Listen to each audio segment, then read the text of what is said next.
Very good morning student. आज हम chapter 2 start करते हैं। ऑलरेडी मैंने चैप्टर 1 का जो बेसिक इंफॉर्मेशन थी, कंसेप्ट थी, वो क्लियर कर दी है। आज से हम स्टार्ट करेंगे चैप्टर नंबर 2 जो काफी वास्ट है। उसमें 5 हेड्स दिए हैं कि कहाँ से हमको इनकम मिल सकता है और उसका इनकम टैक्स प्रोविजन क्या होगा। The name of chapter is sources and computation of taxable income under various head of income. So देखो यहाँ पे 5 हेड्स दिए हैं। Income from salary, income from house property, income from business and gain, capital gain and income from other sources. तो इसमें हम ये lectures में हम देखेंगे income from house property. Now इसके कम से कम 5 से लेके 6 तक लेक्चर्स होंगे क्योंकि कैलकुलेशन हमें करना है। तो we will start from the income from the house property. अब ये हाउस प्रॉपर्टी क्या है, कैसे करना है, तो देखो ये बेसिकली इस तरीके से आपको फॉर्मेट ड्रॉ करना है। Income from let out property computed as under. तो हमें जो प्रैक्टिकल प्रॉब्लम करना है वो हमें इस तरीके से उसका फॉर्मेट होगा। ठीक है, तो अब ये ग्रॉस एनुअल वैल्यू क्या है, उसमें से हमें म्यूनिसिपल टैक्स कितना, कौन सा डिडक्ट करना है, फिर उसके बाद स्टैंडर्ड डिडक्शन अंडर सेक्शन 24 क्या है, ये इंटरेस्ट ऑन बोरोड कैपिटल क्या है। इसकी अब हर एक कंसेप्ट हम स्लोली क्या लर्न करेंगे, मतलब सीखेंगे। ठीक है, तो आपको समझ में आएगा कि इनकम फ्रॉम हाउस प्रॉपर्टी कैसे कैलकुलेट की जाती है। तो इस तरीके से हमारा फॉर्मेट होगा, देख कर लीजिए, चाहिए तो स्क्रीनशॉट निकालिए। चलो नाउ आगे बढ़ते हैं। अब अंदाजा आ गया आपको कि हमें इनकम फ्रॉम हाउस प्रॉपर्टी में क्या क्या बेसिक कंसेप्ट की रिक्वायरमेंट है। So points to be first noted कि हम कौन कौन सा इनकम कहाँ से कैसे डिसाइड करेंगे कि ये इनकम हाउस प्रॉपर्टी से है। तो कंडीशंस क्या क्या है, बिल्डिंग, अगर बिल्डिंग से आपको कोई इनकम मिलता है, आपकी खुद की बिल्डिंग है और उसमें से आपको इनकम मिलता है, तो हम उसे कहेंगे इनकम फ्रॉम हाउस प्रॉपर्टी।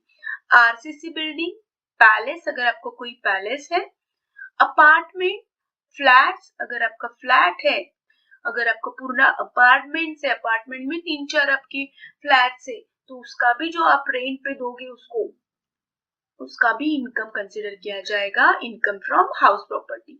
आपका बंगलो है, रो हाउस है, बीच हाउस है, पेंट हाउस है, ऑडिटोरियम है, आप ऑडिटोरियम रेंट पे देते हो, तो उसका जो इनकम मिलेगा वो हम under income from house property HP इसमें कंसिडर करेंगे।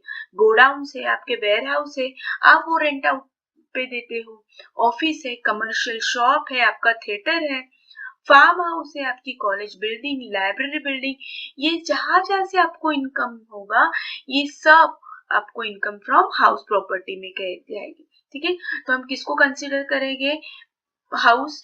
तो ये अलग अलग डिपार्टमेंट, देखो ये याद रखो, ये अलग अलग फॉर्म है, तो इसे हम कहेंगे हाउस प्रॉपर्टी। ठीक है, अब इसमें से कौन सी एग्जेम्प्टेड है, किस पे क्या टैक्स भरना है, वो धीरे धीरे हम देखेंगे। नाउ कंडीशन क्या है, the building should be permanent structure. Temporary structure like circus, tent, exhibition are not house property. हम किसको हाउस प्रॉपर्टी कहेंगे, जिसका परमानेंट स्ट्रक्चर है, जो ब्रिक से बना है, सीमेंट से बना है, जो परमानेंट है। ठीक है, उसे हम कहेंगे हाउस प्रॉपर्टी। अगर आपने एक ग्राउंड पे टेम्पररी टेंट बनाया है, सर्कस बनाया है, एग्जीबिशन बनाया है, तो उसका जो इनकम मिलेगा वो हम अंडर हाउस प्रॉपर्टी नहीं लेंगे, उसका इनकम हम कहीं और अंडर हेड है अलग अलग उसमें लेंगे। Income from business, income from other sources हम उसमें कंसिडर करेंगे, लेकिन उसे हम हाउस प्रॉपर्टी में कंसिडर नहीं करेंगे। ठीक है, it may be located in India और फॉरेन कंट्री। ऑफ कोर्स अगर आप रेसिडेंशियल हो, इंडियन हो और आपका इंडिया में प्रॉपर्टी है तो of course you have to pay tax. अगर आपकी फॉरेन कंट्री में भी है लेकिन आप इंडिया में रहते हो तो उस पे भी आपको टैक्स भरना होगा और हम कंसिडर करेंगे income from house property. Foreign property is taxable in case of ordinary resident. देखो फिल इन द ब्लैंक्स के लिए आ सकता है कि आपकी फॉरेन प्रॉपर्टी, अगर आप इंडियन हो, ऑर्डिनरी इंडियन हो और आपकी प्रॉपर्टी फॉरेन में है, फिर भी आपको टैक्स भरना होगा। लेकिन if the house property income is received in India, even the not ordinary resident and non-resident have to pay the tax. देखो, foreign property is taxable in case of ordinary resident. If house property income is received in India, then even not ordinary residents आपको भरना पड़ेगा and non-resident have to pay the tax. तो अगर आपकी foreign में property है, आप Indian हो तो भी आपको टैक्स भरना होगा. आप फॉरेनर हो लेकिन आपकी प्रॉपर्टी इंडिया में है, आपको इंडिया से इनकम मिल रहा है, तो हम थोड़ी फ्री में उनको ऐसे इनकम देंगे, तो उन्हें यहाँ पे टैक्स भरना है, गवर्नमेंट को पैसे देने हैं. ठीक है, तो ये fill in the blanks objective false true and false के लिए आ सकता है, तो थोड़ा सा ध्यान रखना है. Lawns, garden, parking place, backyard, approach road attached to the building are also taxable under head income from house property. आपकी बिल्डिंग है, देखो आप बिल्डिंग देखते होगे, ये आपका फ्लैट, ये है खुद का बंगलो है, लेकिन बाजू में आपका बैकयार्ड है, पार्किंग स्पेस है, लॉन है, और वो अगर आप रेंट पे देते हो तो वो भी इनकम हाउस प्रॉपर्टी में ही कंसिडर की जाएगी. तो यूजुअली देखो बिल्डिंग है, कॉन्फ्रेंस होती है, तो बिल्डिंग में कॉन्फ्रेंस होती है, लेकिन उनको डिनर का प्रोग्राम करना है, लंच का करना है, तो उन्होंने डिसाइड किया हम लॉन में करेंगे, तो लॉ इसका भी हम चार्ज लेंगे, फ्री में थोड़ी देंगे, तो इसका चार्ज, इसका रेंट, ये दोनों भी इनकम कहाँ पे आएंगे, income from HP house property में आएंगे. ठीक है, next one, building includes commercial as well as residential house. आपकी बिल्डिंग भले वो कमर्शियल हो, आप कमर्शियल लेवल पे उसको रेंट पे दे रहे हो, या आपकी रेसिडेंशियल सोसाइटी है और वो फ्लैट आप किसी बंदे को रेंट पे दे रहे हो, तो भी उसका जो भी इनकम आएगा वो भी टैक्सेबल है under income from house property है. Vacant land which is not attached to the building is not house property. ये टिक मार्क करो. सिर्फ खाली एक जमीन है, जगह है जहाँ पे बिल्डिंग नहीं है, तो वो हाउस प्रॉपर्टी के अंडर नहीं आएगा. देखो ये कंसेप्ट आप थोड़ी क्लियर करो. ये जमीन है, इस जमीन पे कोई कंस्ट्रक्ट किया घर है, बिल्डिंग है, तो उसका जो ये बाजू का इनकम है, जैसे मैंने कॉन्फ्रेंस का एग्जांपल दिया, तो उसका हम किस में कंसिडर करेंगे, हाउस प्रॉपर्टी में. उसका जो भी इनकम आएगा वो टैक्सेबल होगा, और कौन से अंडर, हाउस प्रॉपर्टी.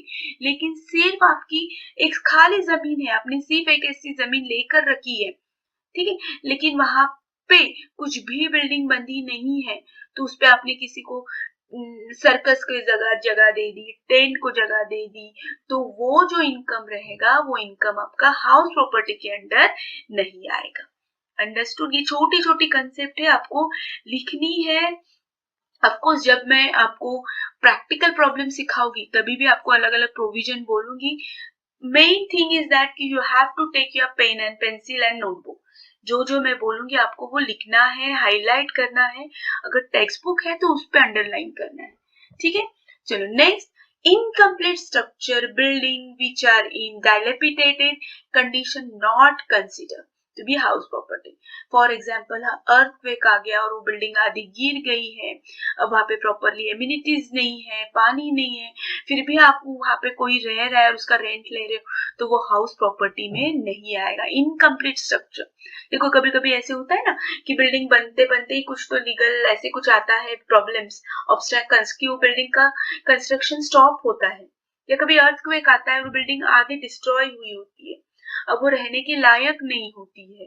ठीक है, तो वो बिल्डिंग का अगर कोई इनकम होगा तो वो हम कंसिडर नहीं करेगी. Got it. Next one, annual value of property assessed to the tax only in the hand of owner even if he is not the receipt of any income. अब ये क्या है, देखो ये एनुअल वैल्यू मतलब क्या, कि एक सपोज फॉर एग्जांपल ये एक फ्लैट है, ठीक है, इसका एनुअल ये घर से हमें इनकम मिलता है 5 लाख, कंसीडर करो. ठीक है, 5 लाख हमें इनकम मिलता है. So annual value of property is assessed to a tax only in the hand of owner even if he is not the receipt of any income. तो इसकी जो भी एनुअल वैल्यू है तो उसका टैक्स कौन भरेगा, ओनर भरेगा, भले इसका इनकम उसके हाथ में नहीं आ रहा है. ठीक है, देखो धीरे धीरे आपको समझ में आ जाएगा। शायद आज कंफ्यूजिंग लगेगा, जैसे जैसे हम प्रैक्टिकल प्रॉब्लम करेंगे, मैं हमेशा कहती हूँ जब हम प्रैक्टिकल प्रॉब्लम करते हैं तो धीरे धीरे आपको ये कंसेप्ट समझ में आती है। अभी इतना समझो कि एनुअल वैल्यू मतलब ये घर कितना कमा के दे सकता है, उसे हम एनुअल वैल्यू कहते हैं of property, is to be assessed to a tax only in the hand of owner even if he is not the receipt of any income. अगर उसको इनकम इसका नहीं मिल रहा है लेकिन वो ओनर है तो he has to pay the tax. Understood? Next one, a person who is not the owner of the property not the assess even if is the receipt of income. अब देखो, फिर से देखो, अब मिस्टर ए है, ठीक है, mister A, उनका ये घर है, ठीक है, उन्होंने ये घर रेंट पे दिया है मिस्टर बी को। सो मिस्टर बी को उन्होंने रेंट पे दिया है। सो मिस्टर बी उनको हर महीने पेमेंट करते हैं, रेंट पे करते हैं, ठीक है। तो मिस्टर ए ये क्या है, ओनर भी है, उन्हें इनकम भी मिल रहा है, तो उनका इनकम हम कंसीडर करेंगे इनकम फ्रॉम हाउस प्रॉपर्टी। अब देखो बी यहाँ पे रह रहा है, बी ने अपने दोस्त सी को भी कहा कि चल तू भी मेरे साथ रह, ठीक है, तू उसमें से थोड़ा सा रेंट मुझे दे दे। तो सपोज बी इन्हें 10,000 दे रहा है मिस्टर ए को, गॉट इट, तो मिस्टर ए को 10,000 पे टैक्स भरना है। मिस्टर सी बी के साथ रह रहा है और मिस्टर सी बी को दे रहा है कि चल मैं 3,000 देता हूं, तो इसे कहते हैं हम सबलेटिंग। लेकिन यहाँ पे मिस्टर बी ओनर नहीं है, भले उनको इनकम मिल रहा है सी से, लेकिन ये ओनर है क्या, नहीं। तो मिस्टर बी का जो इनकम आएगा ये 3,000, वो हम इनकम फ्रॉम हाउस प्रॉपर्टी में कंसीडर नहीं करेंगे। अंडरस्टूड? हाँ, मिस्टर ए ओनर है, उनको प्रॉपरली इनकम मिल रहा है, उनके हाथ में इनकम है, तो ही इज ए लायबल। इनका जो इनकम है वो हम इनकम फ्रॉम हाउस प्रॉपर्टी में ही कंसिडर करेंगे। लेकिन यही घर जो उन्होंने बी को रेंट पे दिया है और बी ने अपने सी को सब रेंट पे रेंट दिया है कि चल तू भी मेरे साथ रह, मैं 10,000 देता हूँ, उसमें से 3,000 तो मुझे दे। तो 3,000 इनकम ऑफकोर्स बी का है, लेकिन वो इनकम फ्रॉम अदर सोर्स में बताया जाएगा, इनकम फ्रॉम हाउस प्रॉपर्टी में नहीं। तो बस ये क्या कहता है, the person who is not the owner of property is not the assess even if is receive the income. इसको इनकम मिल रही है ये घर से, लेकिन वो ओनर नहीं है, तो ये इसका जो भी इनकम है वो हम किस में कंसिडर नहीं करेंगे, इनकम फ्रॉम हाउस प्रॉपर्टी में कंसिडर नहीं करेंगे। ओके, आई होप आपको समझ में आ रहा है। धीरे धीरे वीडियो बार बार सुनो तो समझ में आ जाएगा। अब मैं बार बार ओनर ओनर कह रही हूँ, तो कौन सा owner, legal owner, beneficial owner and deem owner, ये तीनों ओनर अलग अलग टाइप से। तो लीगल ओनर मतलब ऑफकोर्स जिसके पेपर्स है, प्रॉपर्टी के नाम, मतलब प्रॉपर्टी के पेपर है उसमें उसका नाम है, जैसे मिस्टर ए का नाम है प्रॉपरली, जो इंडेक्स नंबर 2 होता है, जो प्रॉपर्टी फ्लैट्स के पेपर्स होते हैं उस पे नाम है, तो of course he is a legal owner. Beneficial owner मतलब क्या है, तो बेनिफिशियल ओनर भी लीगल ओनर ही होता है, ऑलमोस्ट ये दोनों कंसेप्ट सेम है। Beneficial owner is a one who enjoy the property as owner but is not the legal owner. For example देखो, मैं एग्जाम्पल बताती हूँ, मिस्टर एक्स, ठीक है, मिस्टर एक्स के पास कंपनी, सपोज कंपनी XYZ की 100% स्टॉक है, ठीक है, XYZ की 100% स्टॉक है, XY, one second, let me clear this.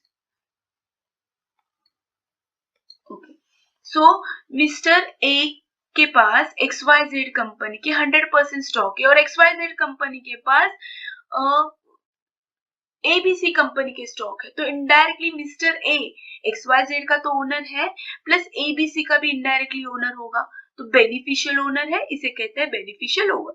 लेकिन आप ज्यादा ध्यान लीगल ओनर पे दीजिए क्योंकि वो कैलकुलेशन में ज्यादा है। डीम ओनर मतलब क्या, मानना, डीम, इनकम टैक्स इन्हें ओनर मानता है।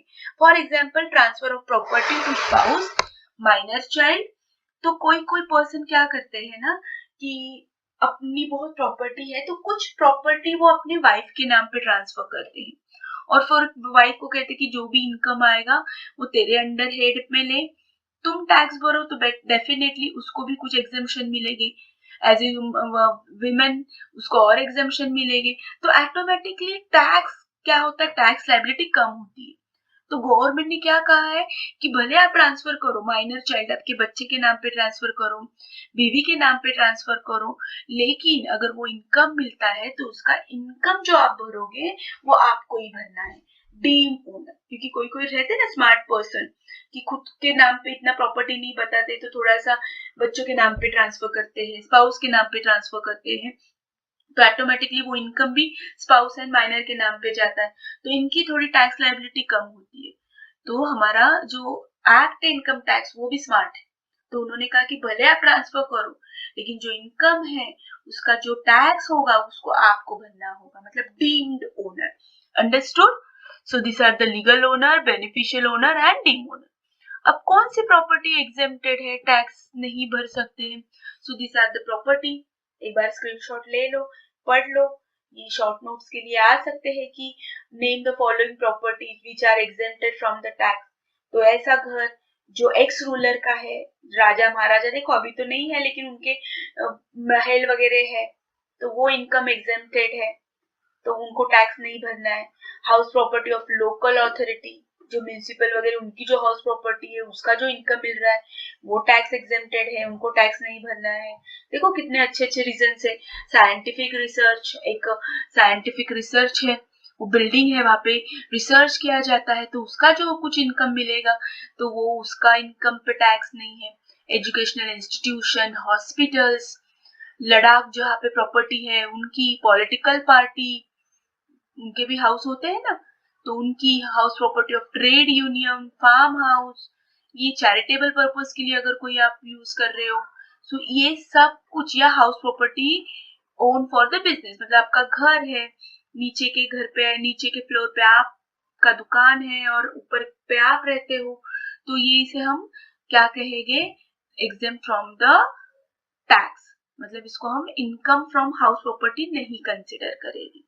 तो ये सारे रीजन है, ये आपको शॉर्ट नोट में आएगी, इसका स्क्रीनशॉट निकालो, ठीक है। चलो नेक्स्ट वन, सबसे मेन इंपॉर्टेंट टाइप्स है कि टाइप्स ऑफ हाउस प्रॉपर्टी। अब ये हमें डिसाइड कैसे करना है कि ये सेल्फ ऑक्यूपाइड है, ये लेट आउट प्रॉपर्टी है या deem to be let out property, और इस बेस पे हमारा आगे का कैलकुलेशन होगा, ठीक है। अगर सेल्फ ऑक्यूपाइड प्रॉपर्टी है, देखो ध्यान से सुने, ये पार्ट ज्यादा इंपॉर्टेंट है। अगर वो प्रॉपर्टी आप खुद यूज कर रहे हो, जैसे आपका एक फ्लैट है और उसपे आप खुद रह रहे हो, तो आप उस पे खुद रह रहे हो तो आप उस पे प्रॉपर्टी टैक्स भर सकते हो क्या? टैक्स, प्रॉपर्टी टैक्स नहीं, इनकम फ्रॉम हाउस प्रॉपर्टी भर सकते हो क्या? ऑफकोर्स नहीं, उससे तुमको इनकम नहीं मिल रहा है। हाँ, अगर वही घर आप किसी को रेंट पे देते हो, जिसे हम कहेंगे late out property. So let out property जो है, वहां से जो इनकम मिलेगा वो आपका टैक्सेबल इनकम होगा, इस पे आपको टैक्स भरना होगा। लेकिन आप जहाँ खुद पे रहते हो तो उस पे आपको टैक्स नहीं भरना होगा।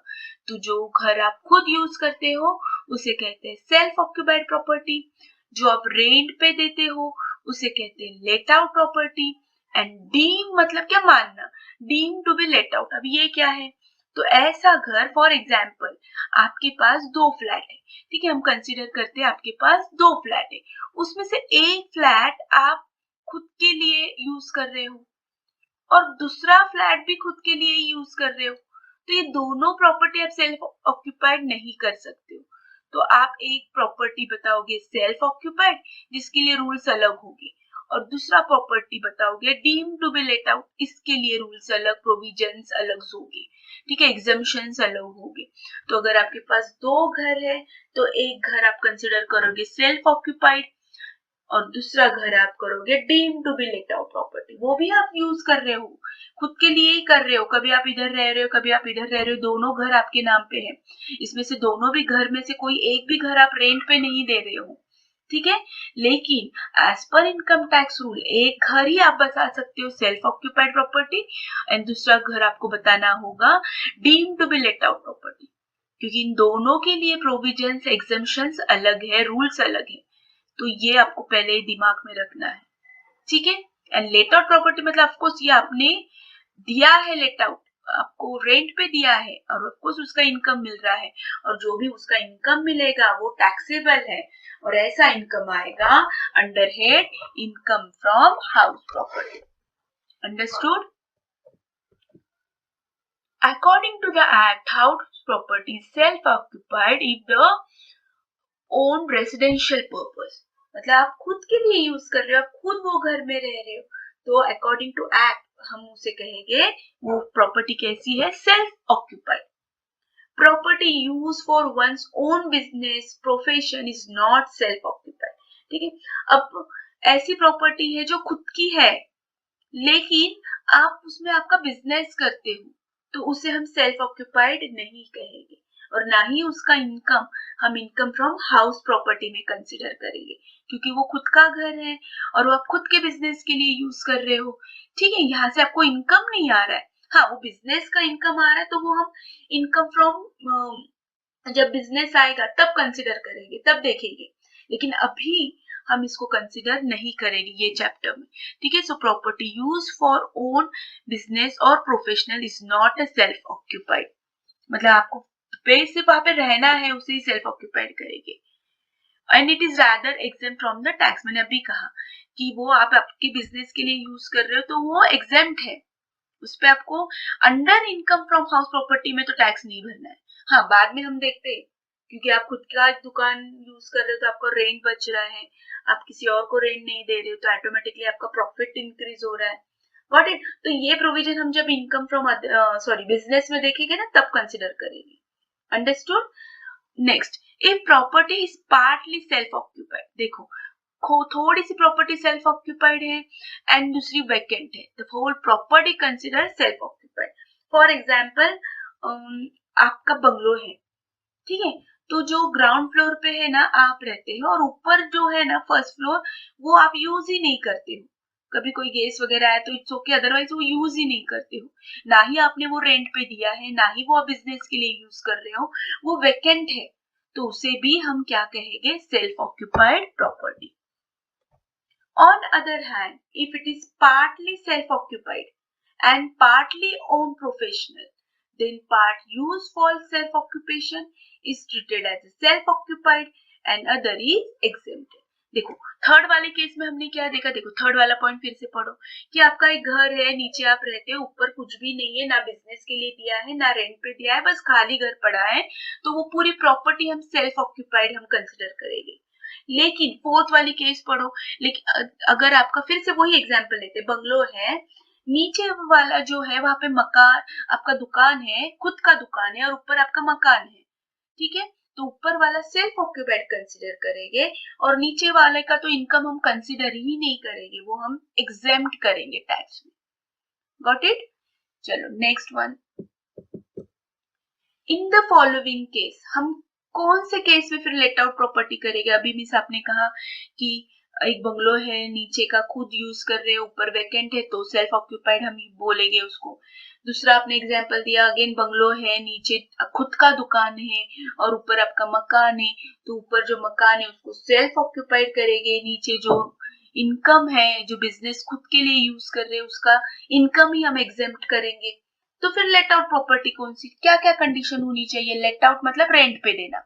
So when the property is self occupied for the part of the year and let out for the other part of the year. For example आपकी एक प्रॉपर्टी है, 12 महीने होते हैं, ठीक है, साल से 12 महीने होते हैं, उसमें से 6 महीना आप खुद रहे वहां पे, और बाद में आपने कहीं और शिफ्ट हुआ या और कहीं आप चले गए, और बाकी के 6 महीने आपने वो रेंट पे दे दिया, तो उस प्रॉपर्टी को हम कहेंगे लेट आउट प्रॉपर्टी। ठीक है, तो यहाँ पे जो भी इनकम मिलेगा 6 महीने का, वो हम किसके अंडर, हेड के अंडर कंसिडर करेंगे, income from house property. Understood? Next condition, when the property is let out for the whole year. ठीक है, आपके 2 फ्लैट है, एक फ्लैट में आप रहते हैं, उसे आप कंसिडर करोगे सेल्फ ऑक्यूपाइड, और दूसरा फ्लैट है, आपने वो पूरे के पूरे साल आपने उसको रेंट पे दिया है, टेनेंट वहां पे रहता है, तो उसे कहेंगे late out property. When the property has more than one property, the self is separable from the let out property, then the whole property treated as a let out property. ठीक है, आपकी पूरी प्रॉपर्टी है, और वो उसमें से अब देखो एग्जाम्पल समझ लो, आपका फिर से बंगलो है, ठीक है, लेकिन सेपरेबल नहीं है, इनसेपरेबल है। आपने नीचे का जो दिया है वो लेट आउट पे दिया है, ठीक है, तो पूरी बिल्डिंग ही आप लेट आउट प्रॉपर्टी समझेंगे। फिर से ये लास्ट के 3-4 मिनट का वीडियो फिर से आप रिवाइंड करो और फिर से सुन लो क्या क्या फर्क है। एक बार फिर क्लिक करती हूँ। एक बंगलो है, नीचे आपका खुद का दुकान है, ऊपर आप रहते हो, तो ऊपर वाला फ्लैट को कहेंगे सेल्फ ऑक्यूपाइड, नीचे वाला इनकम हम एग्जेम्प्ट करेंगे। अंडरस्टूड। सेकेंड एग्जाम्पल, आप फिर से बंगला है, आप नीचे ग्राउंड फ्लोर पे रहते हो, ऊपर की प्रॉपर्टी वैकेंट है, वहां पे कुछ भी नहीं है, तो उसे कहेंगे सेल्फ ऑक्यूपाइड। ये हो गई सेकेंड। अब थर्ड वाला, आपका बंगलो है, आप ऊपर रहते हो लेकिन नीचे आपने किसी को रेंट पे दुकान दिया है, तो वो पूरी प्रॉपर्टी कही जाएगी लेट आउट प्रॉपर्टी। आया समझ में? ये बार बार पढ़ो, आपको धीरे धीरे समझ में आ जाएगा, इतना डिफिकल्ट नहीं है। तो देखो बेसिकली हमें ये करना है, इतनी जो हमने क्यू कंसेप्ट क्लियर की, तो इस तरीके से हमें ये कैलकुलेट करना है। तो पहला सबसे इंपॉर्टेंट पार्ट होता है ग्रॉस एनुअल वैल्यू। अभी ग्रॉस एनुअल वैल्यू क्या होती है? तो देखो सबसे पहले हमें कैलकुलेट करना होता है GAV। अभी GAV क्या है? तो देखो यहाँ पे, क्योंकि ये अगर हमारा करेक्ट नहीं आया, यही रॉन्ग आ गया, तो हमारा ये सब रॉन्ग आएगा नीचे का एंड पूरे 0 मार्क्स। तो सबसे इंपॉर्टेंट काम है to find out GAV of the property, gross annual value. मतलब उस प्रॉपर्टी से हमें एग्जैक्टली कितना इनकम साल में मिलेगा। समझ में आया? फॉर एग्जाम्पल, मतलब मैं एग्जाम्पल देती हूँ, as a teacher I am getting for example 60,000 salary, तो मेरा इनकम 60,000 इंटू 12, तो 7,20,000 मेरी एनुअल वैल्यू है। तो वैसे ही घर की भी एनुअल वैल्यू रहेगी कि घर कितना कमा के देता है आपको साल में, तो उसे कहते हैं ग्रॉस एनुअल वैल्यू। तो ये हमें पहले फाइंड आउट करना होता है, फिर रेस्ट जो प्रोसेस है वो। तो चलो फाइंड आउट करते हैं क्या है gross annual value. So first point, इसमें हमें कंसीडर कैसे करना है, क्या करना है, तो इसमें कुछ पॉइंट है। Actual rent receivable, ARR, the rent of the property for the previous year is AR whether it is received or not। मतलब फॉर एग्जाम्पल आपका फ्लैट है जो आपने रेंट पे दिया है, उसका मंथली रेंट है 10,000, तो पूरे 12 महीने का कितना होगा? 1,20,000। इसे हम कहेंगे एक्चुअल रेंट रिसीवेबल। ठीक है, अब इसमें से 12 महीने में से एक महीने का रेंट आपको नहीं मिला, अगले मंथ मिलने वाला है, अगले साल मिलने वाला है, तो भी वो इनकम भले आपको वो अगले साल, अगले आपके फाइनेंशियल ईयर में मिलेगा, लेकिन तो भी आपको वो रेंट यही साल कंसीडर करना है। So that is why they have given कि वेदर इट इज रिसीव्ड और नॉट, गॉट इट? तो उसे कहते हैं एक्चुअल रेंट रिसीव्ड। तो ये उसकी एनुअल ग्रॉस वैल्यू हो सकती है कि आपने साल भर कितना कमाया। सेकेंड कंसेप्ट है municipal value of the property. It is the value determined by the municipality. The property owner pay the tax on municipal value. Fill in the blanks के लिए आएगा ये, ठीक है, म्युनिसिपल वैल्यू। तो ये आपका एक घर है, फॉर एग्जाम्पल पुणे में घर है, 2 BHK है, और कोई तो एक एरिया, हम एरिया समझते हैं PCMC एरिया, तो PCMC एरिया में 2 BHK का रेट क्या है, ये म्युनिसिपल वैल्यू डिसाइड करती है, तो उसे कहते हैं municipal value of the tax. ठीक है, जो गवर्नमेंट डिसाइड करती है कि देखो पर्टिकुलर एरिया में थोड़ा बहुत अप्स एंड डाउन होता है एमिनिटीज के हिसाब से। अदरवाइज अगर PCMC में 2 BHK अब 80 लाख तक है, तो आप पूरे PCMC में जाओगे ना, तो it varies from 80 to 85 lakh, क्योंकि एमिनिटीज वगैरह होती है, कोई कोई बिल्डर स्विमिंग पूल देता है, एम्बी थिएटर्स देता है, सो अलग क्लब हाउस देता है, तो डिपेंड्स। लेकिन उसकी जनरली वैल्यू कितनी होगी? 80 to 85 lakh, and it is decided by the municipality, got it? तो इसे कहते हैं municipal value of the property. Next concept है फेयर रेंट, उसको ही कहते हैं notional rent. It means the rent fetched by the similar property in the same area। अभी मैंने कहा कि पर्टिकुलर PCMC एरिया में 2 BHK का रेंट है 16,000, ठीक है, क्योंकि वो जो प्रॉपर्टी है वो नियर द रेलवे स्टेशन है, कॉलेज नजदीक है, तो वहां के जो भी एरिया में फ्लैट्स है दैट गोज अराउंड 16,000 टू 18,000, 1-2 हजार कम ज्यादा होते हैं क्योंकि एमिनिटीज अगेन, ठीक है। लेकिन उससे ऐसे नहीं होगा कि एक फ्लैट 16,000 है, उसका बाजू का फ्लैट 25,000 ले रहा है, इतना डिफरेंस नहीं होता है। तो उसे कहते हैं फेयर रेंट, उसे ही कहते हैं नोशनल रेंट, ठीक है। Next is a standard rent, it is a maximum rent which person can legally charge under the rent control act. जैसे मैंने अभी कहा कि आपका दो बाजू में फ्लैट है, एक फ्लैट में आप 16,000 भर रहे हो रेंट और बाजू वाले फ्लैट में 30,000, तो इतना तो बड़ा फर्क नहीं हो सकता है। There is a maximum rent, limitations होती है, जो लिमिटेशंस रेंट कंट्रोल एक्ट ने आपको पुट की है कि आप ये एरिया में 2 BHK का मैक्सिमम इतना ही रेंट ले सकते हो। मतलब आपकी रेंज 16 टू 21 इज ओके, हम समझ सकते कि ये वाला फ्लैट बहुत ही अनफर्निश है लेकिन बाजू वाला फ्लैट फर्निश है, सब कुछ वहां पे है, तो थोड़ा बहुत आगे पीछे हो सकता है। हाँ, लेकिन इतना डिफरेंस नहीं होगा कि बाजू वाला फ्लैट 16,000 और उसके बाजू वाला 30,000, इतना नहीं।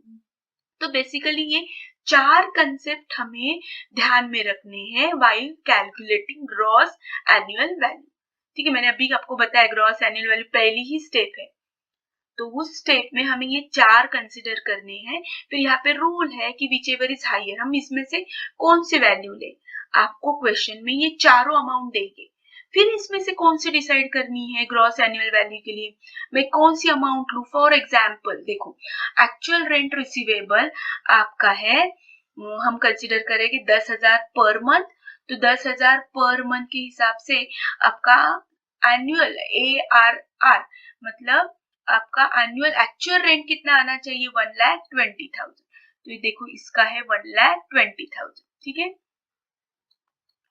नेक्स्ट क्या दिया है, म्यूनिसिपल, म्यूनिसिपल वैल्यू ने डिसाइड किया कि 4 लाख, सो 4 लाख।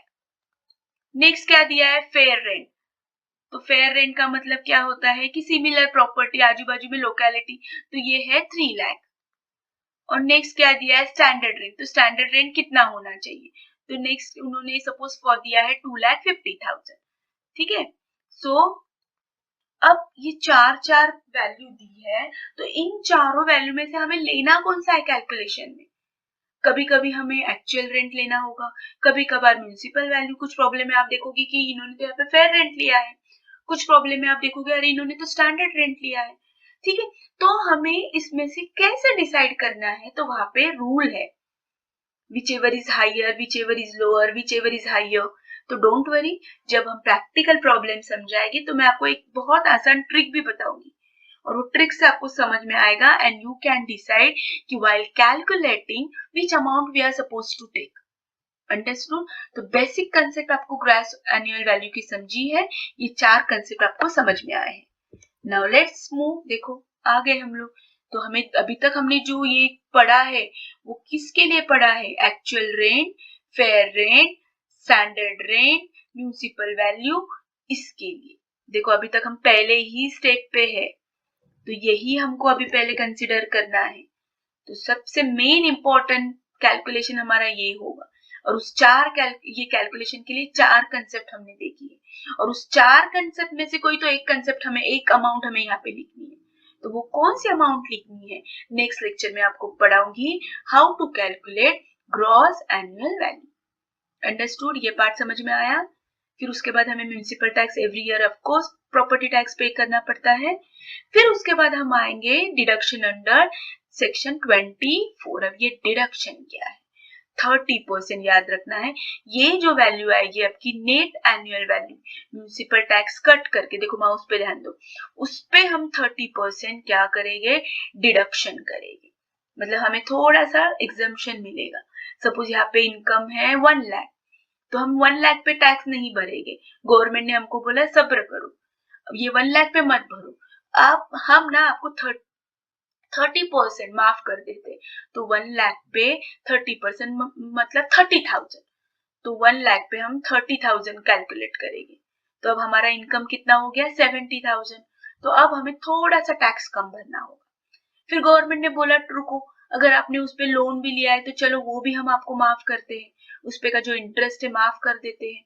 तो इंटरेस्ट हमारा 10,000 है, तो ये 30,000, ये 10,000, टोटल हो गया 40,000। तो हमारा जो 1 लाख इनकम है उसमें से हम 40,000 माइनस करेंगे, तो हमको टैक्स किस पे भरना पड़ेगा, सिर्फ 60,000। तो गवर्नमेंट इतना भी बुरा नहीं है, देखो हमारे बारे में थोड़ा सोचता है। Got it? So this is our finally income from house property. अब हम टैक्स किस पे भरेंगे, 1 लाख पे नहीं भरेंगे, ठीक है? तो हम लोग टैक्स भरेंगे 60,000 पे। बस यही कैलकुलेट करना है हमें, यही हमारा प्रैक्टिकल प्रॉब्लम है कि एग्जैक्टली आपका इनकम कितना है हाउस प्रॉपर्टी से। बहुत आसान है, 3-4 प्रॉब्लम करोगे तो समझ में आएगा। द कंडीशन इज दैट आपको notebook, text book, pen, pencil लेके बैठना है, ठीक है? ओके, चलो अब हम देखेंगे ग्रॉस एनुअल वैल्यू नील कब बताते हैं। अभी तो आपने अभी तो कहा मिस 1 लाख इनकम है, उसमें से डिडक्शन करो, फिर 60,000, फिर वो इनकम फ्रॉम हाउस प्रॉपर्टी। और अब तो अब यहाँ पे कह रहे कि कभी कभार आपको ग्रॉस एनुअल वैल्यू नील बतानी होगी। कब बतानी होगी, तो सिंपल है, the property use throughout the year, खुद फॉर अ रेसिडेंशियल पर्पज।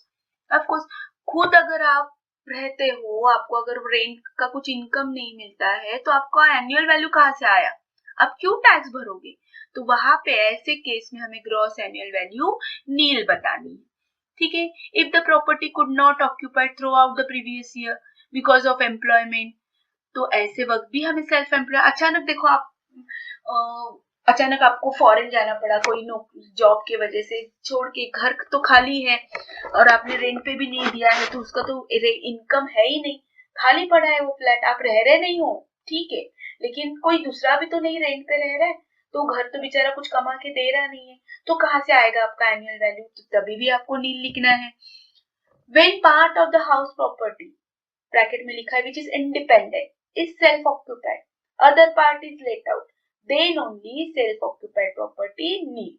अब देखो फिर से वही घूम फिर के आ गए, आपका बंगलो है, फिर से बंगलो का एग्जांपल, नीचे आपने शॉप रेंट पे दिया है, ऊपर का घर आपका सेल्फ ऑक्यूपाइड है, तो ऊपर का जो है वो आप क्या करेंगे, सेल्फ ऑक्यूपाइड, उसका इनकम नील बताओगे।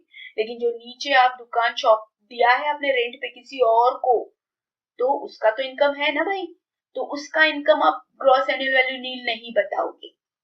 Understood? Next one, when assessee has occupied more than one property, then one property as per his choice self occupied बता सकता है, और other self occupied property deem as a let out। ये मैंने पहले भी कहा है, 2 फ्लैट है, दोनों फ्लैट में वो कभी इधर रहता है कभी उधर रहता है, दोनों सेल्फ ऑक्यूपाइड है, लेकिन दोनों का वो मजे नहीं ले सकता है नील।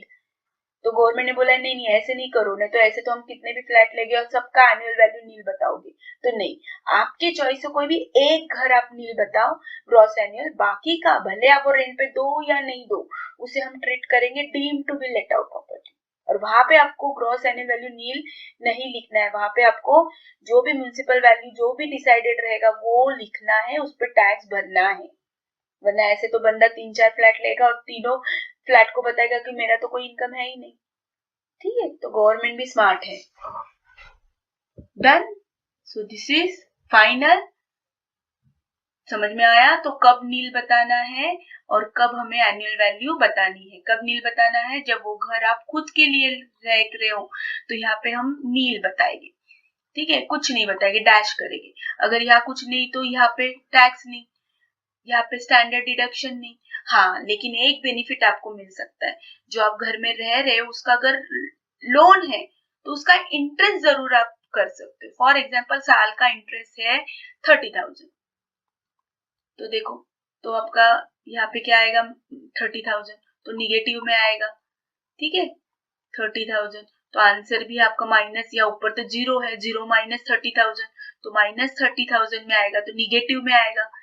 तो ये जो आपका निगेटिव है ना इनकम, ये आप बाकी के इसमें, बाकी के इनकम रहेंगे ना आपके, income from business, income from other sources, income from salary, तो टोटल इनकम से ये माइनस 30,000 करो, तो ऑटोमेटिकली वो वाला आपका जो इनकम है कम हो जाएगा, और फिर उस पर कम टैक्स भरना पड़ेगा। इसलिए बहुत सारे लोग देखो फ्लैट पे लोन लेते हैं और वो इंटरेस्ट क्लेम करते हैं, ठीक है, तो ये आप इनकम क्लेम कर सकते हो। तो आपकी जो भी इनकम फ्रॉम सैलरी होगी, इनकम फ्रॉम बिजनेस होगा, इनकम फ्रॉम अदर सोर्सेस होगा, उसमें सपोज सब मिला के आपका 1 लाख इनकम है, उसमें से ये -30,000 करो तो 70,000 आएगा, तो आपको 70,000 पे टैक्स भरना होगा। तो ये एक बेनिफिट है। Understood? Interest on borrowed capital. बाकी तो सब अपने को नीली बताना है, because self occupied, I am talking about self occupied property. Got it? I hope little आपको थोड़ा सा क्लियर हुआ रहेगा। ठीक है, चलो now will see standard deduction. अभी मैंने कहा था स्टैंडर्ड डिडक्शन, तो देखो फिर एक बार, स्टैंडर्ड डिडक्शन मतलब ये वाला पार्ट। आई होप ये ऊपर वाला पार्ट आपको समझ में आ गया है। नाउ म्यूनिसिपल टैक्स ऑलरेडी देते हैं। अच्छा, म्यूनिसिपल टैक्स भी ओनर ने ही पे करना चाहिए, तो ही माइनस कर सकते हैं। फॉर एग्जाम्पल 20,000 है, 20,000 में से 12,000 ओनर ने पे किया और 8,000 टेनेंट ने, जो भाड़े से रह रहा है, उसने पे किया, तो सिर्फ 12,000 का ही बेनिफिट मिलेगा, पूरे 20,000 का नहीं। जितना ओनर पे करेगा उतना ही हम यहाँ से डिडक्शन करेंगे। ये आप लिख कर लो, जानबूझ के प्रैक्टिकल प्रॉब्लम्स में देंगे tax is paid by, half paid by the owner, half paid by the tenant, तो हम टेनेंट का कंसिडर नहीं करेंगे। हम फॉर एग्जाम्पल म्यूनिसिपल टैक्स 30,000 पे किया है, तो 30,000 में से हाफ टेनेंट ने पे किया है, हाफ ओनर ने, तो जो भी हाफ रहेगा वो हम यहाँ पे करेंगे माइनस। ठीक है, पूरा के पूरा माइनस नहीं करेंगे। चलो now come to the deduction. Now see deduction क्या है, तो ये कंपलसरी 30% ऑफ इसका हमें डिडक्शन करना है, तो थोड़ी सी राहत मिलती है हमें। देखो अब इसमें भी पढ़ो, standard deduction 30% is allowed in the respect of all expenditure. कि खर्चा हुआ रहेगा तो गवर्नमेंट ने सोचा ठीक है चलो 30% माफ।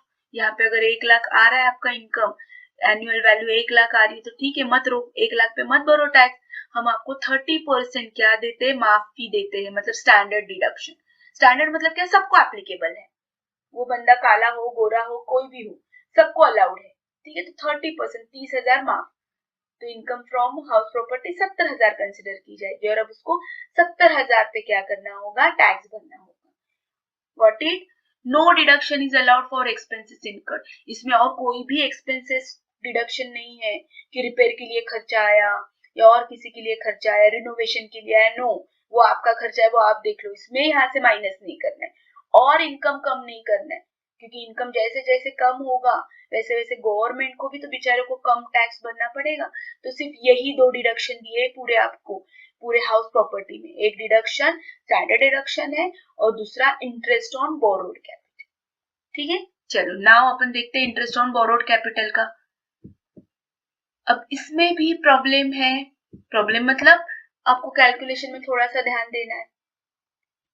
एक प्री कंस्ट्रक्शन पीरियड है, एक पोस्ट कंस्ट्रक्शन पीरियड है, लेकिन अभी मैं आपको कंफ्यूज नहीं करूंगी, जब हम प्रैक्टिकल प्रॉब्लम करेंगे तब इसका कैलकुलेशन आपको सिखाऊंगी। ठीक है, तो interest payable on amount borrow for the purpose of purchase of construction, renovation, repair, extension, इसके लिए अगर आपने कुछ लिया है तो ही आपको इंटरेस्ट क्या होगा, डिडक्शन होगा। Got it? कई और रीजन के लिए लोन लिया आपने, कोई बिजनेस के लिए लोन लिया, गॉट इट, या कुछ पेमेंट, बच्चों के एजुकेशनल लोन लिया, तो उसका इंटरेस्ट इसमें नहीं आपको करना है एडिशन। ऐसा लोन, ऐसा इंटरेस्ट जो आपने सिर्फ और सिर्फ घर से रिलेटेड लिया है, बस उस पे ही आपको यहाँ पे एग्जेम्पशन मिलता है। वो भी एग्जेम्पशन होता है pre construction period and post construction period. तो ठीक है, जब कैलकुलेशन आएगा तब मैं आपको बताऊंगी। तो तब तक के लिए thank you so much, have a nice day. I think आपको समझ में आ गया है आपको एग्जैक्टली क्या करना है हमको इसको चैप्टर में। ओके, तब तक के लिए thank you so much, have a nice day, bye bye.